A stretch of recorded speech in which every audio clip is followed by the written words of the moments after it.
My role is to explain you now what is the whole conference about. It's a multiplier event of a EU project.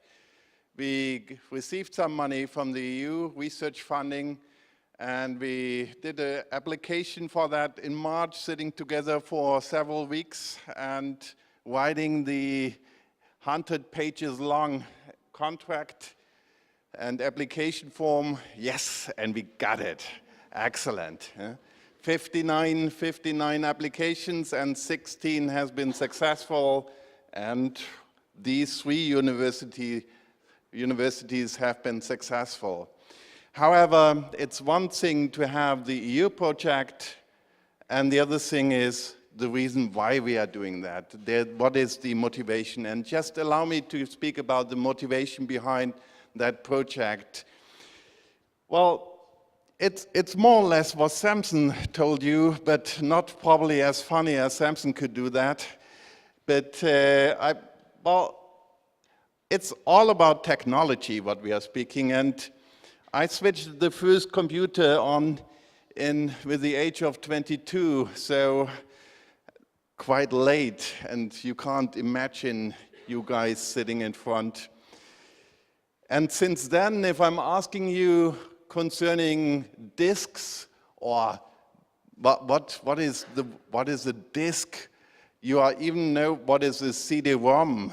And now you're speaking about USB sticks. We are now speaking about data, the cloud where you have stored the Dropbox. So all these things change tremendously.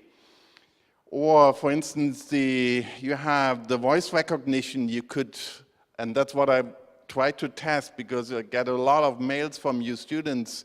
So I would like to test if I could just do it via voice. So don't, in the next semester, if there are some mistakes, then it's getting wrong. So the voice recognition is much better than before.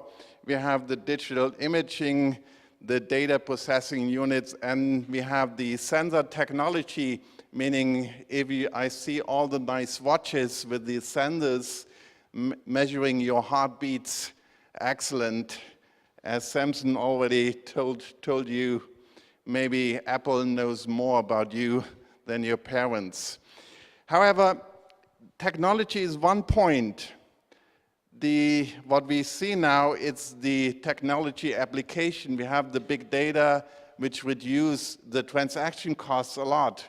We have algorithms and artificial intelligence, the 3D applications, robotics, autonomous driving, and Internet of Things. These are all the applications we have seen. But what is it doing with you as a person, as an individual? And I could see that with my own kids. It changed totally the behavior, I believe. It changed the way we are communicating. It changed the way we are interacting. The social interactivities between your peer-to-peer groups. Well, if I'm driving the car in the morning and see the Parship posters everywhere, you could see how the social interactivities is changing. So it makes a lot with you. And it changes your behavior, and even it changes your thinking. And maybe as well your values of thinking. So if the individual changes, what happens with the society? The individual is the micro unit of the society.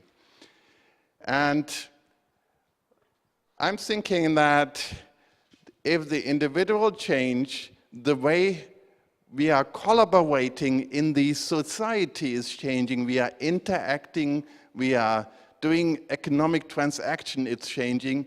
That means all the organizations which are the type of collaboration which bundle the individuals within processes and optimize the cost or maximize the profits, that will change and has to change. So we will get new types of organization which are more optimal, which means the corporates as a type of economic organization will change. Maybe we will, or what we have seen in the past, much more platform business, much more network business. Maybe we don't see the Mieles and Oetkers, hopefully we will see them, but in a different type, in a different way, much more network-driven and project-driven like we have them now. But it's not only in the corporate sector, it's as well the administration. We have the Estonians today in, well, that's a good example for digital administration. Maybe we could learn a lot. And as well, the associations and foundations will change. However, I'm the finance guy, so I see in the financial sector all the change with cryptocurrency and with the crowdfunding and insurance technology companies. How should we regulate them? There are no more banks, there are no more insurance, what are they? It is extremely difficult to regulate because the regulation, it's bank regulation, it's focusing on the organization bank, not on a crowdfunding platform. So if the organizations will change, that means our whole governance structure and the regulation and the law system will change as well. So it's not only the organization, the legal system, the regulation will change. We will have a different monetary and financial accounting system. And finally, and that's what Samson already told you, how could we have the social security systems if you are no more long-term employed in the company? So you are just only working for a project and then you are several months unemployed and then again working for a project. How are you doing these pension systems, the social insurance systems? That's really difficult. We have to think about that. If we go one step forward, we could even think about to have a change in the multinational governance structures, like international organizations of trade or international finance and exchange rate system. Exchange rate system. Samson, that's for you with the cryptocurrencies. Where are the exchange rates? You don't need them. It's an international network. We no more have an exchange rate system. I don't have to teach you, and that's the good news. I don't have to teach you derivatives and forwards with the exchange rates. It's done. Huh? Okay, but what does it mean for the university? Just the university is as well an organization. And it is bundling all the humans, the individuals, the students, the faculty within a process with a target to educate you. So what does it make with the university? And that's exactly what we are doing in this EU project. It's a digital transformation in higher education. That's part of our title. And for me, the university is a triangle. Well, of course, what is our main product or what is our main task is to educate you. But we have to educate you in total different way. Because so far, well, I'm coming from the Faculty of Business, we just educate you in business, but that's not good enough.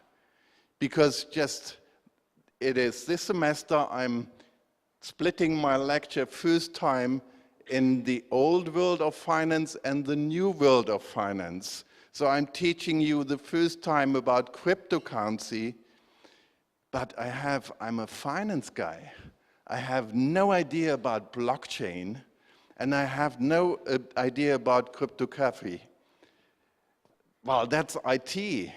So I have to learn a lot by myself. And I'm not an IT expert, I'm a finance guy.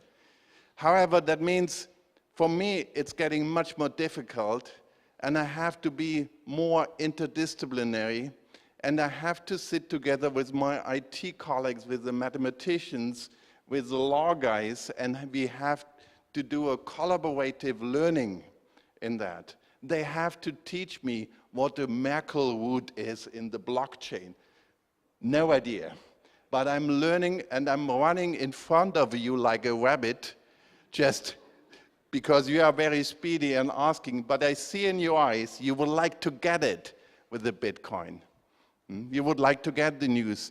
So what we are doing, we are forming in our faculty a working group with collaborative learning. And we are forming a working group with the real economy, with the Mieles and the Oetkers of the world to have collaborative learning. And we are doing that with the Estonians and with the Czech Republic colleagues. However, education is one thing, but how could you speak about digital transformation to your students if your own organization is not digitally transformed? That's not very credible, huh? If you're still doing the grading with the pencil, that doesn't make sense. They don't believe you. If the enrollment process of the university is not digitalized, then it's not credible. So it's a coherent package. Digital transformation means digital transformation in education, digital transformation of the organization itself. It goes hand in hand. And finally, we are here in the University of Applied Sciences. That means we are closely linked to the real economy. And the university, from our idea, is we have to be the leader. Universities have to be the leader in the society, take the other with you. So if we are the leader, we have to take all the family business with us, and we have to collaborate in learning. And that's exactly what the EU program is. It's strategic partnership, and we try to collaborate in the learning process in digital transformation. However, it's nice to be in Bielefeld, but Bielefeld is not the center of the world. There are some countries which are much better than we, and so that's the reason why we have looking to our partners, and we collaborate. So we are collaborating on a national level, and we are collaborating on the international level. And I would like that my partner universities are coming on stage and give you a little presentation what is about Estonia and Tartu University. Okay. On the stage, please. Thank you. Hello, I'm Viire Täks, and I'm presenting here at University of Tartu. I'm from Estonia. Our university of Tartu, was established in 1632, and that makes it one of the oldest universities in Northern and Eastern Europe. And according to various rankings, it is in top 2% of world's best universities, and in top 1% of most cited universities in the world. We are also proud to have one Nobel Prize winner from our university. And at the moment we have around 13,000 students, including around 1,000 international students from 70 countries.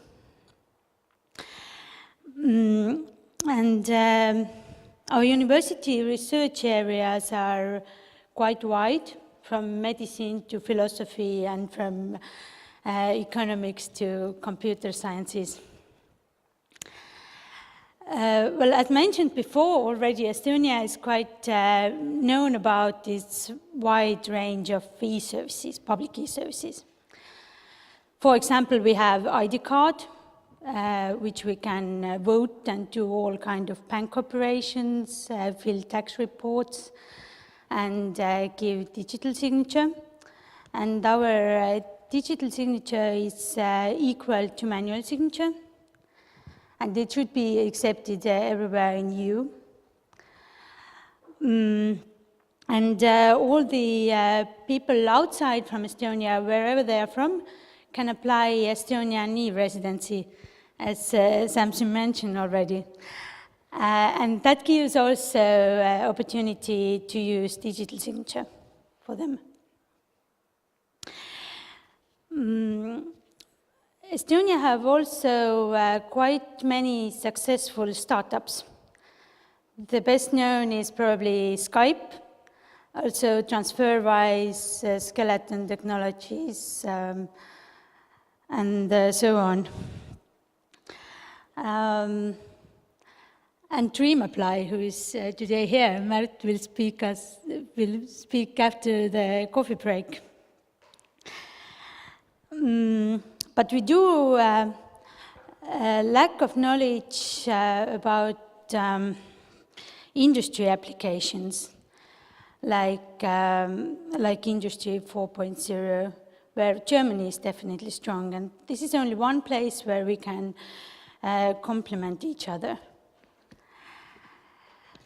In this project, we University of Tartu will, of course, participate in each part of it, but we will lead two main activities.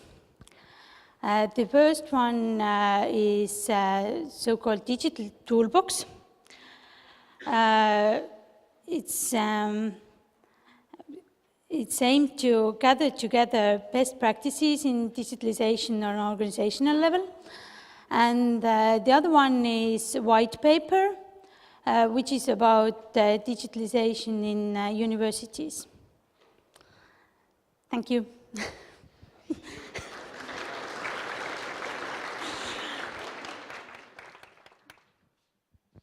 And then we have our third partner in the consortium.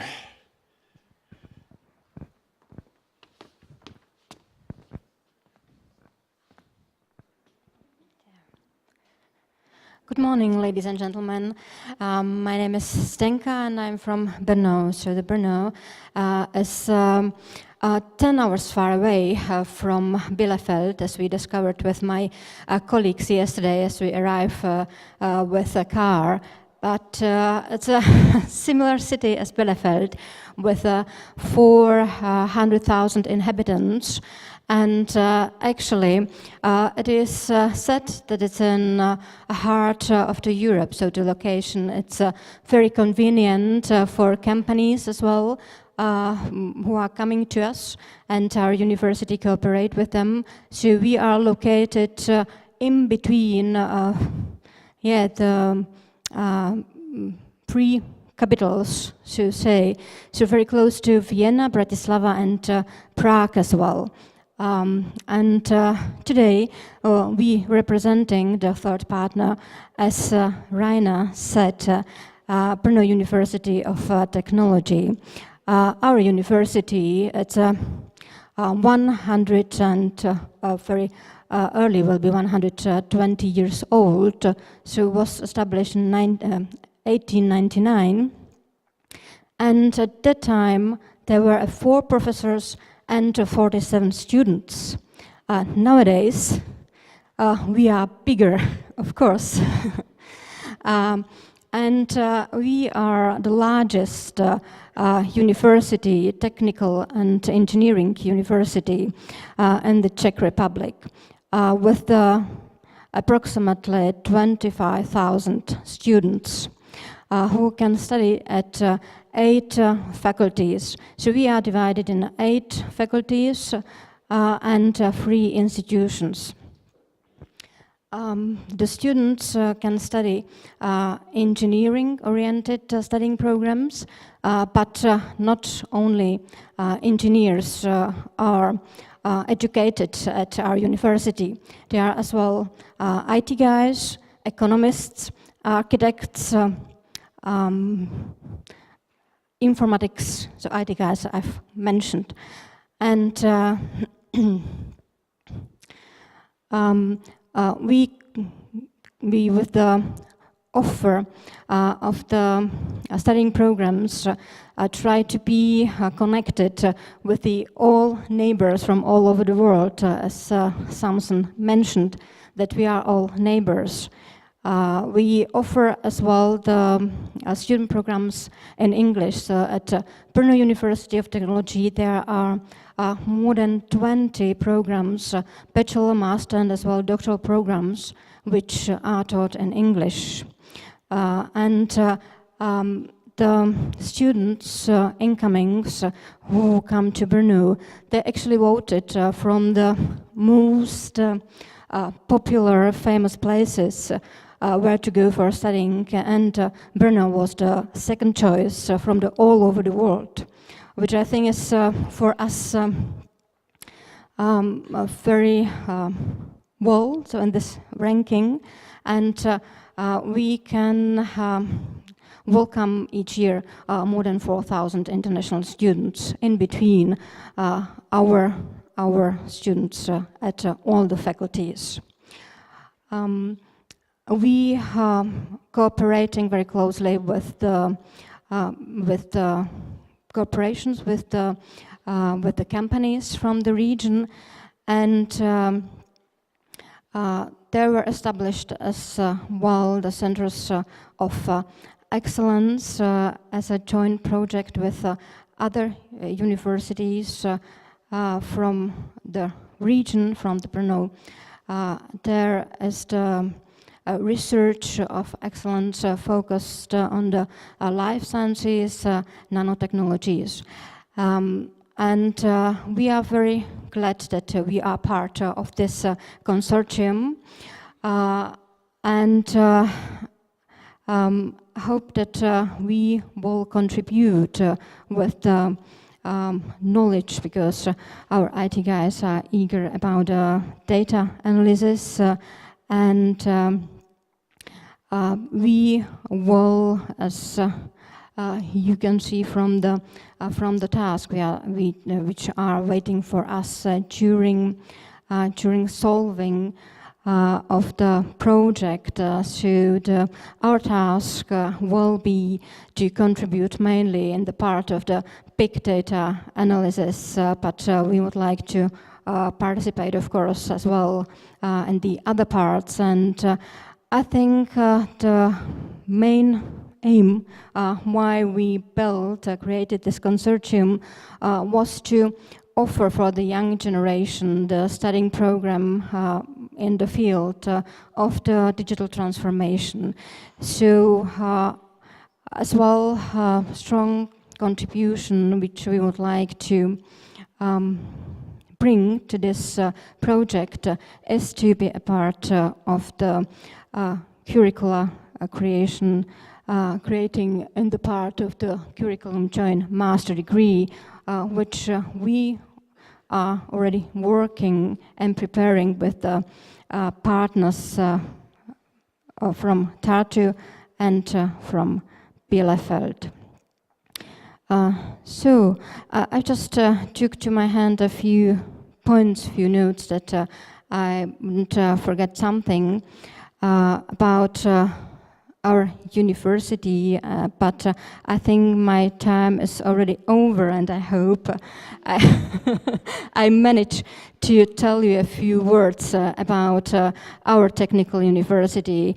And we are this day present at the conference. So I hope that we will meet during the breaks and as well in the open space in the afternoon, and we will get a possibility to discuss and exchange your experience with ours.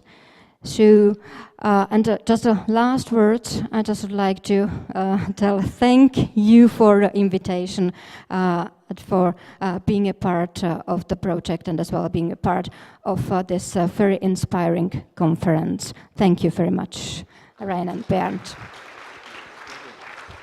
Thank you very much, Zdenka. Well, it's our honor to have you as a partner, have so excellent partners. Just to finish with the presentation and the EU program, So it's the collaboration of learning. It's a collaborative learning process. And this collaboration means we are collaborating with the staff, with your faculty staff, and that's interesting. We are learning from your staff and hopefully as well the other way around. Then we are collaborating between the communities, meaning we are taking your corporates in, the Estonian startups, and combining that with the East Westphalian corporates, and that's the idea. So it's a collaborative learning process which is interdisciplinary between different faculties, different corporate communities, and of course different cultures as well. This collaboration, you could easily see that we are taking the lead with the blockchain, the intellectual output number 1, blockchain and smart contracts.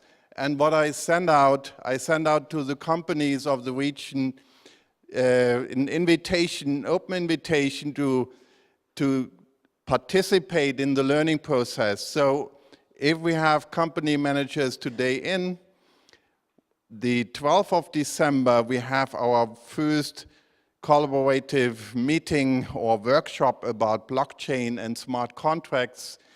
If you still not registered, just send me a mail on that. So it's about learning, testing, and understanding blockchain and smart contracts. And the same will be done by our partners. And so we have national workshops and international workshops in that project. Well, if you are interested in participating in the learning process, you would like to understand, learn and test the blockchain, or to analyze the mass of data, or you have the vague feeling there should be something done, you are missing the opportunity, just write me a mail. Thanks a lot. Thank you very much.